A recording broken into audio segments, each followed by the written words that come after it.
Halo, sobat podcast. Selamat datang di Bincang-Bincang Santai. Bersama saya Anggi.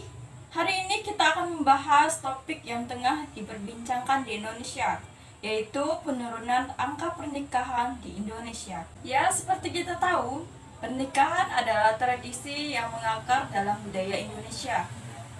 Data menunjukkan bahwa angka pernikahan mengalami penurunan di beberapa tahun terakhir. Nah, episode kali ini kita akan menyelami mengenai penurunan angka pernikahan di Indonesia. Kita akan membahas faktor-faktor apa saja yang menyebabkan menurunnya angka pernikahan di Indonesia. Salah satu faktor menyebabnya adalah yang pertama, meningkatnya biaya hidup. Biaya hidup pernikahan semakin tinggi, apalagi di kota-kota besar, sehingga menjadi salah satu faktor utama dalam menunda pernikahan. Yang kedua yaitu perubahan pola pikir, yaitu pandangan tentang pernikahan yang lebih individual.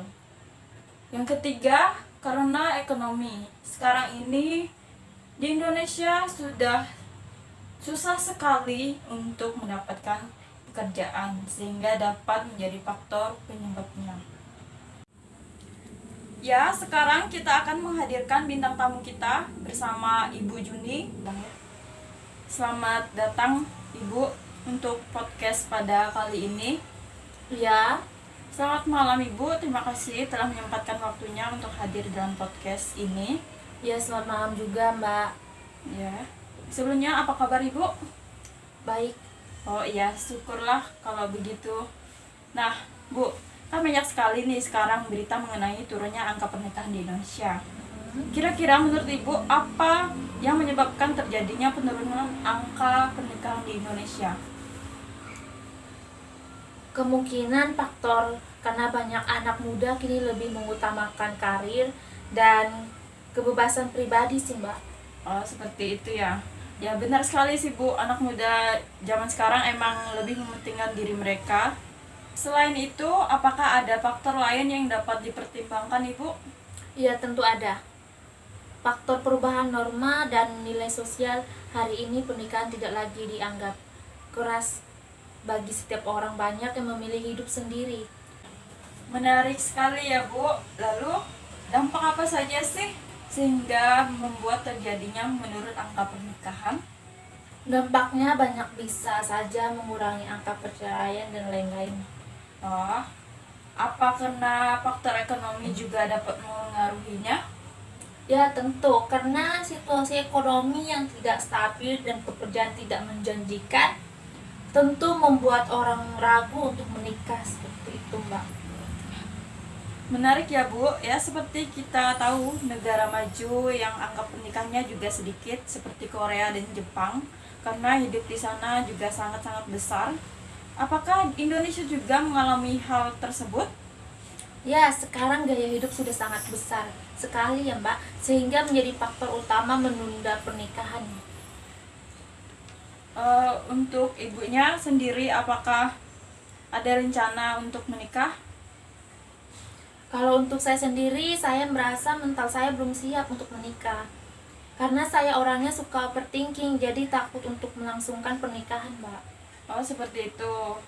Memang sih ya Bu, zaman sekarang itu mentalnya pada lemah, seperti orang-orangnya mudah menyerah gitu. Ya benar sekali, saya sendiri pun merasakan kadang seperti itu. Oh, hal seperti itu sih hal yang wajar ya Bu. Itu juga manusiawi, asal saja jangan berlarut-larut. Iya Mbak. Apakah perubahan gaya hidup juga dapat menjadi faktor? Iya tentu. Karena anak muda saat ini lebih terbuka terhadap berbagai pilihan hidup, termasuk memilih untuk tidak menikah. Mereka tidak lagi merasa tertekan untuk mengikuti norma sosial yang mengharuskan mereka untuk menikah. Nah, zaman sekarang kan juga ada ya akses informasi seperti media sosial. Hal seperti ini bisa menjadi faktor tidak Bu? Kalau itu tentu saja generasi muda saat ini memiliki akses internet ya, lebih luas gitu. Nah, melalui internet mereka itu dapat mengakses berbagai hal dan sadar akan berbagai risiko dan tantangan dalam pernikahan, sehingga mereka itu lebih memilih berhati-hati dalam mengambil keputusan untuk menikah, Mbak. Seperti itu ya, menarik sekali ya. Lalu dampak apa saja yang menurun angka pernikahan ini, Bu? Dapat menurunnya angka pernikahan seperti menyebabkan penuaan populasi di Indonesia dalam jangka panjang. Nah, selanjutnya berkurangnya permintaan rumah tangga. Hal ini dapat berdampak pada sektor ekonomi, terutama industri yang berkaitan dengan pernikahan dan keluarga.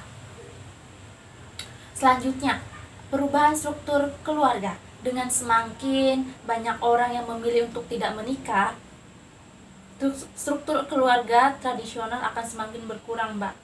Hal ini tentu berdampak pada nilai-nilai dan budaya masyarakat kita. Seperti itu ya.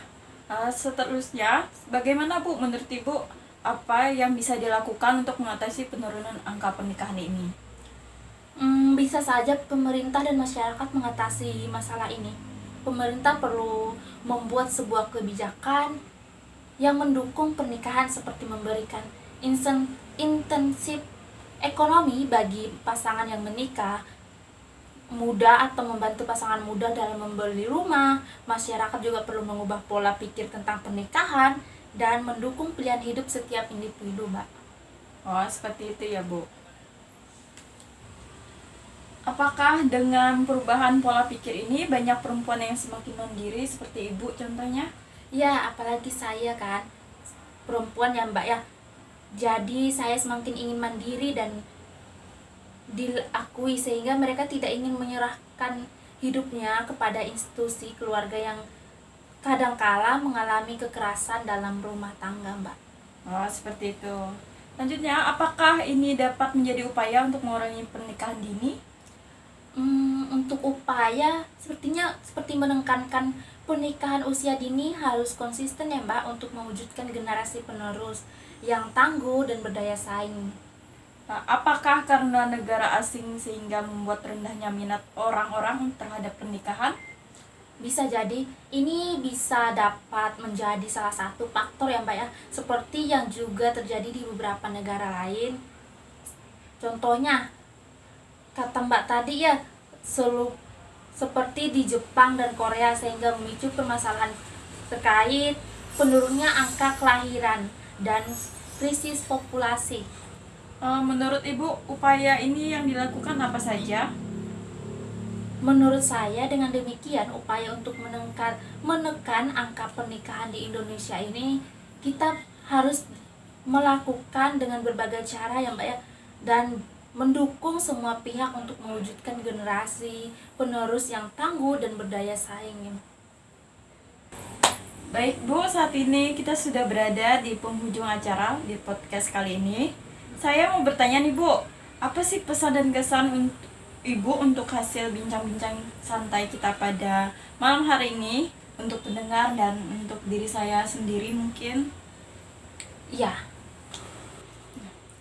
Ya, menurut saya pesannya semoga bisa membantu para pendengar kita di luar sana untuk dapat memilih pasangan yang lebih baik dan mapan. Apalagi di zaman sekarang ya, Mbak ya. Iya. Susah untuk mencari pekerjaan. Tentu banyak orang memilih untuk menunda pernikahan dan memilih menikah pada usia yang sudah matang, seperti di atas 30-an seperti itu, Mbak. Dan untuk pemerintah juga sebaiknya dapat mencari solusi untuk negara Indonesia ini, sehingga bisa menstabilkan pekerjaan bagi masyarakatnya. Karena faktor menurunnya pernikahan ini disebabkan sulitnya mencari pekerjaan di Indonesia, seperti banyaknya syarat yang diperlukan. Baik Mbak, terima kasih untuk pesannya untuk para pendengar kami. Jadi, penurunan angka pernikahan ini tentu memiliki dampak bagi individu, keluarga, dan masyarakat secara keseluruhan. Dampak yang mungkin terjadi yaitu penurunan angka kelahiran. Penurunan angka kelahiran yang dapat memengaruhi struktur pertumbuhan penduduk. Yang kedua yaitu penurunan struktur keluarga. tradisi keluarga inti yang selama ini menjadi ciri khas masyarakat di Indonesia. Selanjutnya yaitu meningkatkannya individualisme, yaitu percepatan pernikahan dan memilih untuk tidak menikah. Nah, fenomena ini perlu berbagai pihak yang perlu mencari solusi untuk mendorong angka pernikahan yang sehat, yaitu pemerintah memberikan program dan kebijakan yang mendukung pernikahan, seperti subsidi biaya pernikahan dan menyediakan tempat tinggal yang terjangkau. Yang kedua, yaitu untuk menyiapkan diri masing-masing, lebih mempersiapkan diri dengan baik secara mental, finansial, dan emosional sebelum menikah. Baiklah, terima kasih kepada Ibu Juni atas informasinya yang sangat bermanfaat sekali bagi pendengar dan saya sendiri tentunya. Iya Mbak, sama-sama. Demikianlah pembahasan kita hari ini tentang menurunnya angka pernikahan di Indonesia. Semoga episode kali ini dapat memberikan informasi dan wawasan yang bermanfaat bagi sobat podcast kita pada kali ini. Baik semuanya, terima kasih sudah mendengarkan podcast Bincang-Bincang Santai.